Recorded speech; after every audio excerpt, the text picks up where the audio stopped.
WWE Raw did its best rating in over 4 years, so let's break it down like D-Generation X and see just where they gained the viewers and where they lost them. Welcome back, guys, to Fog Wrestling, and today we're going to be looking at the Raw April 8th edition 2024, the Raw after WrestleMania, and we're going to be looking at the quarterly hours. Now, a couple of things that I noticed here. Raw did a quarter, over 3 million viewers. First time I've seen this, and I couldn't even tell you how long.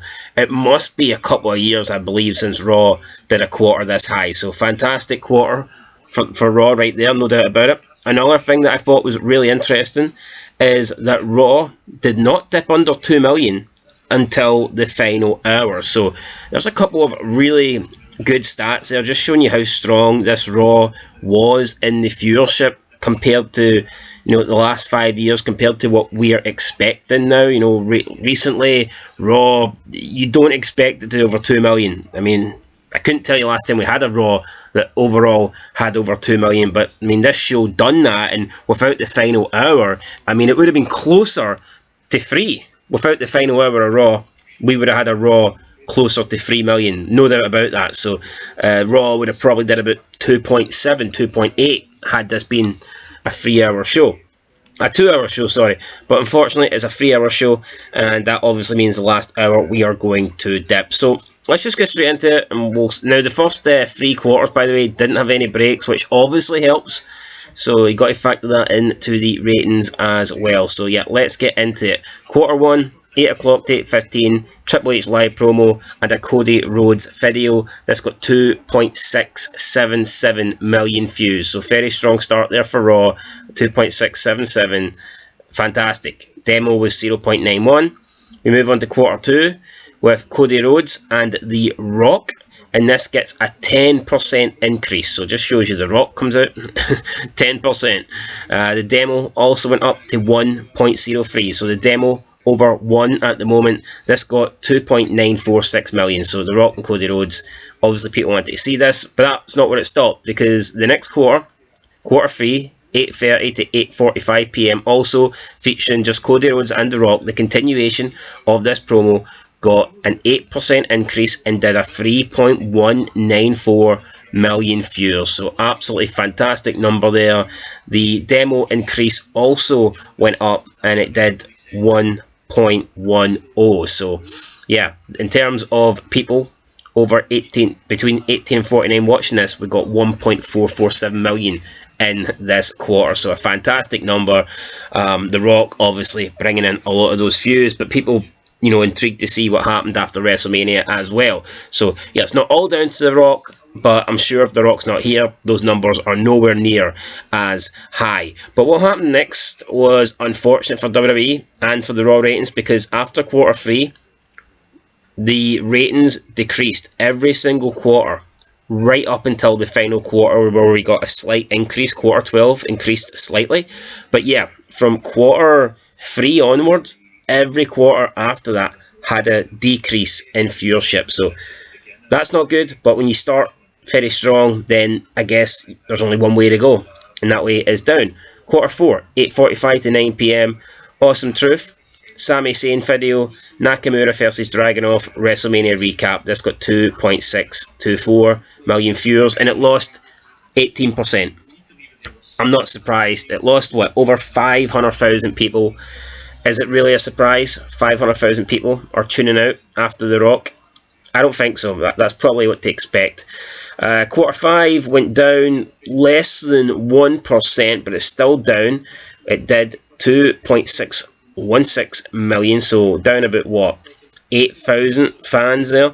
This had Judgment Day and an R-Truth angle, so we got that. Up next, we had a drop of 11%. And John Cena was actually in this next quarter. Quarter 6, 9:15 to 9:30, Awesome Truth and John Cena versus the Judgment Day. It did 2.339 million. And then after that, we got a SmackDown recap. Now, it's not fair to blame this on John Cena. He wasn't advertised. He literally came out right towards the end of the match. He wasn't even in the full match. So yeah, people would have probably seen this match knowing the fact it was 3-on-2, a handicap match, and they're probably not stuck around. So it's not like Cena was advertised or we knew we were getting Cena. We didn't. So I'm not going to say Cena deserves to be blamed for this. If Cena was advertised, if Cena came out and started this match, then I'm sure we wouldn't have lost 11%. Going into quarter 7, another 7% lost. This time we did a 2.165 million rating with a Bronson Reed backstage promo. Rhea Ripley, Liv Morgan backstage angle, Indy Hartwell versus Roxanne Perez, a Sami Zayn video, and a Jey Uso backstage angle. So yeah, down 7%. Quarter 8, we're down another 3%, this time 2.097 million viewers. We've got Roxanne Perez, Natalya backstage angle, Sami Zayn, Imperium live promo with Chad Gable coming out getting involved. And then we move into quarter 9, the final hour. And this is where we first dip into the 1 million territory, where at minus 5% we go to 1.989 million. This was Chad Gable and Sami Zayn versus Imperium. After that we got WrestleMania recap. Quarter 10, we got Jey Uso backstage promo, Adam Pearce, Nick Aldis, Ava, Chelsea Green backstage angle. We got Green versus Jade Cargill, and this got 1.982. Again, less than 1% decrease, but a decrease nonetheless. Then we move into quarter 11, Drew McIntyre live promo with the start of McIntyre versus Ricochet versus Jey Uso versus Bronson Reed. This got 1.84 million. Down 7% from the last quarter.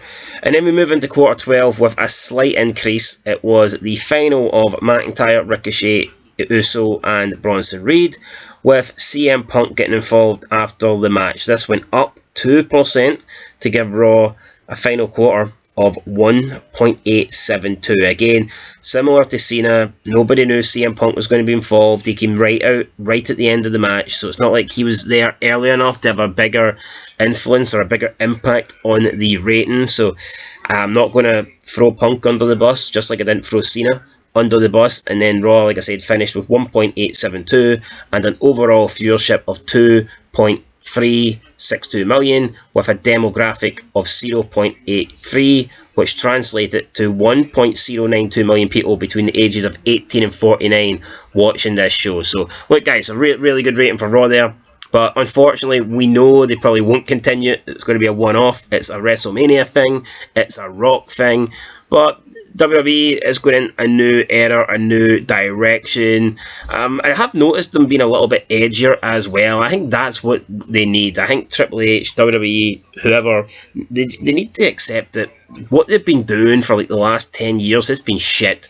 And they were just losing viewer after viewer after viewer. The good news is the product right now isn't great. So there's definitely ways to improve. And if they do start improving the shows, they can get these ratings up.